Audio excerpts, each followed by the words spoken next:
एकीकडे भाजप डबल मतदारांच्या आरोपांवरून मनसे आणि मविया विरोधात मूक मोर्चा काढतंय, मात्र दुसरीकडे सत्ताधारी शिंदेच्या सेनेनेच नाशिकमधल्या डबल मतदारांवर गंभीर आरोप केलेत। 1000-2000 नव्हे तर नाशिकात तब्बल 2,98,000 डबल मतदार असल्याचा दावा सत्ताधारी शिंदेच्या पक्षातूनच झालाय। पाहूया। त्यांची मतदार यादी आहे।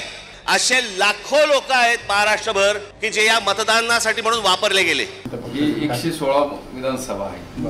आता ते कोणी आणले काय आणले ते तर नाही सांगता। परवापर्यंत आम्हाला 2,98,000 मिळाले, त्याच्यावर अजून पण काम चालू आहे। एक व्यक्ती 5-5 ठिकाणी मतदान करतो, 4-4 ठिकाणी त्याची नाव आहेत, मग निवडणूक आयोग हे का काढत नाही? का तो विरोधकांना आरोप करायला संधी त्या ठिकाणी देतो? राज ठाकरेंनी जसा मुंबईमधील डबल मतदारांचा गठ्ठा भरसभेत आणला, त्याचप्रमाणे आता नाशिकमधल्या डबल मतदारांची यादी खुद्द सत्तेतीलच शिंदे गटानं समोर आणली आहे।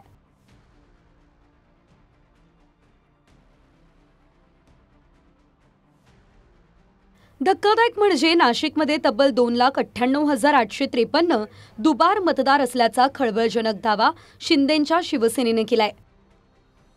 त्यांनी केलेल्या याद्यांच्या छाननीनुसार भाजप आमदार सीमा हिरेंच्या नाशिक पश्चिम मतदारसंघात तब्बल 93,574 मतदार आहे।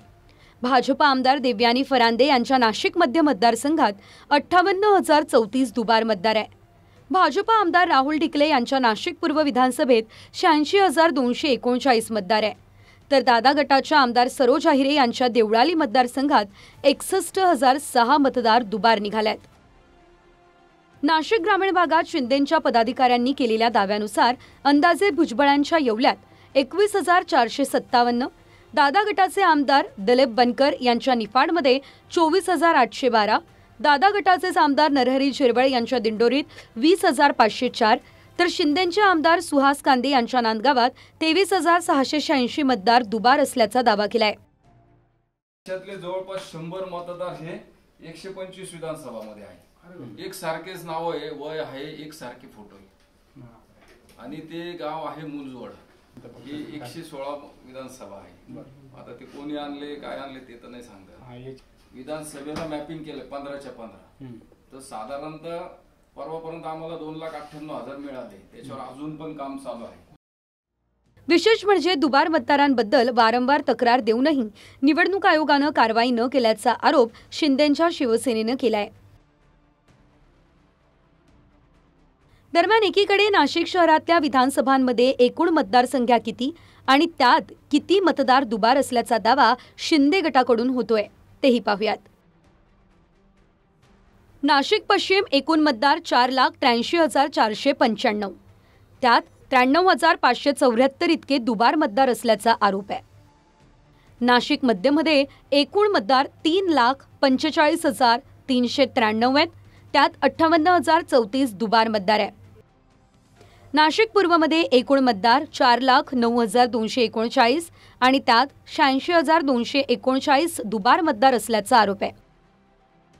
देवळाली मतदारसंघात एकूण मतदार 2,80,559 असून त्यात 61,006 इतके दुबार मतदार असल्याचा आरोप होतोय। हे दुबार मतदार कोणते उमेदवार नोंदवतायत? मतदार याद्यांमध्ये फुगवटा का तयार होतोय? निवडणूक अधिकारी हलगर्जीपणा का करताय? एकट्या नाशिक पश्चिम विधानसभेचीच मतदार यादी जवळपास 5 लाखांच्या घरात कशी काय जातीये, असे प्रश्न नाशिकमधील शिंदेच्या शिवसेनेने उपस्थित केलेत। एखाद्याने आपलं ऑनलाईन प्रक्रियेत नाव जर नोंदवलं तर बीएलओ त्याला व्हेरीफाय करतात। मग बीएलओने ही गोष्ट व्हेरीफाय केली नाही का?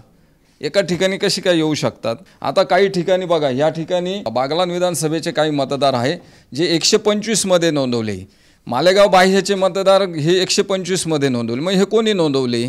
तिकडचे कोणते उमेदवार विधानसभेला इथं इच्छुक असतात, लढतात, तेच ह्या तिकडचे लोक इकडे घेऊन येतात। म्हणून ही नाशिक पश्चिम विधानसभेची 5 लाखाच्या आसपास मतदार यादी तयार झाली। म्हणजे लोकसंख्या आणि मतदारसंख्या आता लहान मुलांच्या प्रमाणे सुद्धा ती साम्य व्हायला लागले। म्हणून हे आम्ही वेळोवेळी त्यांना निवडणूक शाखेला तक्रारी दिल्या आहे, पुरावे दिलेले, पण ते काय आजपर्यंत त्यांनी डिलीट केले नाही। आता ह्या ठिकाणी बघा, एकाच मतदार यादीत इथं डबल नाव आहे, ह्या एका ठिकाणी एका पानावर पुढच्या पानावर आहे तर मागच्या पानावर आहे। त्यामुळे काल भाजपनं भलेही मनसे आणि महाविकास आघाडीच्या मोर्चाला नौटंकी म्हणत तोंडाला काळीपट्टी बांधून निषेध केला असला तरी मात्र त्यांच्याच सत्तेतील मित्रपक्षानं अप्रत्यक्षपणे राज ठाकरेंच्याच आरोपांवर शिक्कामोर्तब केलाय. त्यामुळे भाजपची भूमिका काय हे पाहणं महत्त्वाचं असेल. हे एवढे मतदार आहेत, हे एवढ्या लोकांनी हे तिथे राहत आहेत, तिथेही मतदान केलं आणि मलबार हिलमध्ये देखील मतदान केलं. ह्याच्यातली म्हणून मी आत्ता जस्ट फक्त 3 नावं आणली आहेत. प्रभाकर तुकाराम पाटील, राम माधू भोईर आणि गजानन पुंडलिक भोईर, ही त्यांची मतदार यादी आहे. असे लाखो लोक आहेत महाराष्ट्रभर की जे या मतदानासाठी म्हणून वापरले गेले.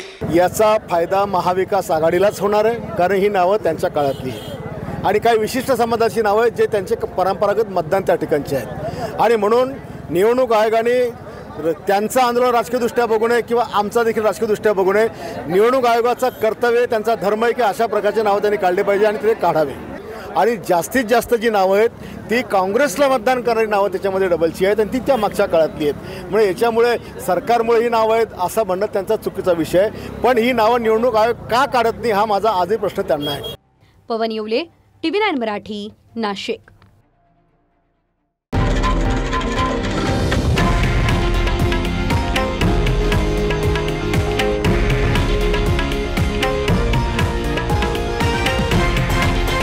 हे आहे देशातील नंबर 1 न्यूज नेटवर्क आणि आपण पाहत आहात TV9 मराठी, एकमेव.